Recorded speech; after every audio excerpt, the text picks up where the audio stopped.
Hello বন্ধুরা, কেমন আছেন সবাই? শুভ সকাল সবাইকে। তো আজকের ভিডিওটা নিয়ে আসলাম ব্রেকফাস্টের দুটো জিনিস, যা আপনারা ঘরে এই দুটো জিনিস দিয়ে ব্রেকফাস্ট করতে পারবেন। এমন কিছু ঝামেলা নেই এই ব্রেকফাস্টে। তো যারা একটু দুর্বল, রোগা পাতলা, তারা এই মিল্কশেকটা বানিয়ে খেতে পারেন। এই মিল্কশেকে এমন কিছু লাগে না, কিন্তু প্রচুর শক্তি। আমি নিজে আমার বরকে খাইয়ে আমি নিজে বুঝেছি। এই মিল্কশেকের কথা আমার একটা ছোট বোন বললো, ওর কথা অনুযায়ী আমি আজকে অনেকটা দিন থেকে আমার বরকে খাওয়াচ্ছি।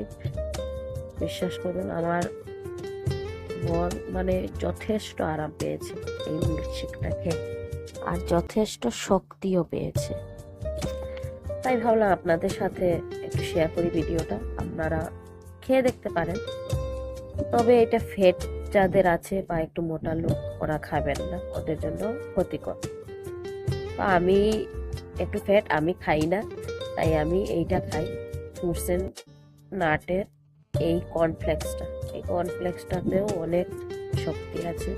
এটা খেয়েই আমি সকালে মানে ব্রেকফাস্টটা করি। তারপর তো আর দুপুর অনেক দেরি হয় আমার খেতে, তাই এইটা দিয়ে আমার সারাদিন চলে যায়। এইটা খালি দুধ দিয়ে খাই, খেয়ে আর মানে আমি সারাদিনই কাটিয়ে দিই। এই দেখুন, আমি কর্নফ্লেক্স খাবো, আমার বর সিদ্ধ একটা খাবে, আর সাথে এই মিল্কশেকটা খাবে। এটা দিয়েই আমার বর সকালটা ব্রেকফাস্ট করে, করে ভাত খেয়ে নেয়, আমি ভাত পাঠিয়ে দিই। এই খেয়েই আমাদের ব্রেকফাস্টটা আমরা করি। তো আপনারা চাইলে বানিয়ে খেতে পারেন, একবার দেখবেন বানিয়ে খেয়ে। তো আজকের ভিডিওটা আমার কেমন লাগলো আপনাদের জানাবেন। আজকের জন্য টাটা, ভালো থাকবেন সবাই।